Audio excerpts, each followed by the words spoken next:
they've grown in those years has been on track. So they're really good. But yeah, to be part of that commercial, that's really neat, right? It's super cool to be featured like that, and it shows the commitment level that I have to them and they have to me to do something like that. So it's been a lot of fun. I'm looking forward to hopefully many more years to come with those guys. How long ago did you film that, and how long did it take to do? That was in the off season, right before the season started. So a couple days shoot. So have you gotten good feedback on it so far? I think so. So yeah, I think it's been good. I mean, that was to not launch, but it was to promote their sport water brand, and it was what was on the car last week in Atlanta, and they're putting a big push on that stuff right now. So yeah, I think it's gotten some really great feedback. Everyone loved the race car. I think people really like the commercial, and and I think we have more things to come with those guys too. That I'm really looking forward for people seeing even more of. Thank you. I'm sure you answered this question, but just talk about the stage breaks, or the lack of, I guess, however you want to look at it. How do you expect that to actually affect the race? Yeah, it'll be,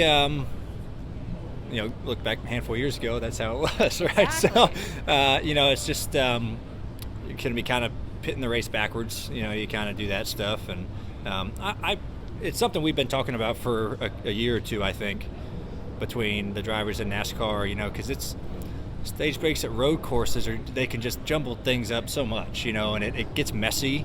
Obviously, you're going to pit without going a lap down, so you got like the top 5 or 8 fastest cars on the racetrack who think they can win. Yeah, they're just not going to get stage points, and so they give up all their stage points usually through the day, but it lines them up to win the race, and but then sometimes you have guys that stay out and get their points if they're not as good, and you get their points, but then you restart in the back. So I think it's going to clean it up a little bit. I think it's right for road courses personally.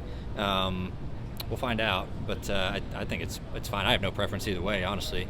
But I think it's going to be a better, more strategy, honestly, involved in the race calling, kind of when you pit and all that stuff. How much do you play into that strategy? Do you just leave it up to the crew, or do you? I think it's you're all thinking together, right? As far as that stuff goes, like, when you pitting the race backwards, do you 2-stop it, 3-stop it? It's kind of how competitive you are. If you're falling off too hard, all right, you might have to pit earlier than what you think, than what your initial strategy is if you're not as close as what you thought you'd be. So, yeah, all that kind of comes into play. I mean, Jonathan at the end of the day is going to make the call. I can give him as much information as I possibly can, and that's really all I can do. Can you talk about the opportunity to be racing against Taylor and Raikkonen again, obviously? Yeah, it's super cool. I saw Jimmy today. He was parked right across from me in the garage, so that was good to see him again. Todd Gordon on that car. So, yeah, I'm excited to race. Obviously, I was I got to meet Kimi last year at the Glen.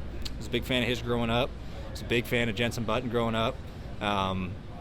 Taylor, he's hilarious, and I've met him a few times. So, and he was really fast today. So, I think it's awesome. I've talked about it a couple weeks ago. These guys coming over, wanting to do it.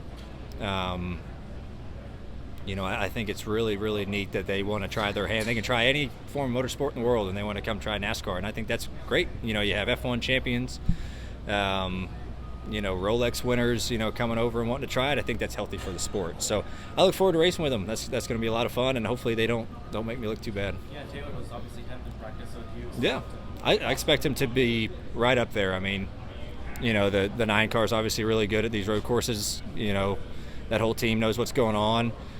Taylor, he's a really great road course racer, and I think this car, yeah, it's a Cup car, and he doesn't have a lot of experience in it, but he's driven things similar to it. He can kind of compare them. I think this car is easier to compare to things he's driven than, let's say, a Cup car from like 2 years ago, right? Just truck arms and stuff like that. You don't drive anything like that, so I think he's been able to learn it really quick, and he'll be up there on Sunday. I guarantee it. It reminds me of like the 90s and 2000s when we saw the Rangers coming in. Do you think this is kind of a trend that's restarting itself, reviving itself? I'd say a little bit more with this car than the previous car, from like 2013 on, right? Like 2013 to like 2020, 21, you didn't really see the ringer thing go as good, right? Like those guys weren't as up there and competitive like when you had Boris Seds come in, and those guys come in and really really do well just because everyone's gotten so good at it. All the Cup regulars, especially now we have so many road courses, you have to put a lot of time into them. I think back then when you just go to Sonoma and the Glen, you're like, all right, well, we're just going to get through this, and those regulars can come in and really put a hurting on you. Now I think everyone puts so much time in it because we have so many. We've all gotten pretty decent, but I think this car kind of lends opportunities for outside drivers to come in and be up to speed quicker. That's for sure. So, which is great. I mean, I think it's awesome that all these guys want to come in and race against us, and I look forward to doing that. We've seen teams like Trackhouse add an extra car at road courses. Do you feel that'd be beneficial for Penske to do since they're not at the forefront? Yeah, it's nothing we've really ever talked about. If it has been talked about, I don't know about it. So, yeah, I mean, it'd be cool, if like one of our IndyCar guys want to come over, Will or Joseph or Scotty. Yeah, Joseph does. Scotty wants to really bad. I've talked to him a lot, and I think it'd be really cool to have those guys come over. I think what Trackhouse is doing with that program is awesome. I think it's really, really good for the sport, and yeah, that'd be neat if we can get Joseph or Scotty in one of these things. Thank you. Yeah. This is Timmy Hill, driver of the 56 Toyota. Make sure to hit that subscribe button. Also check out one of those videos beside me and visit frontstretch.com for more racing content.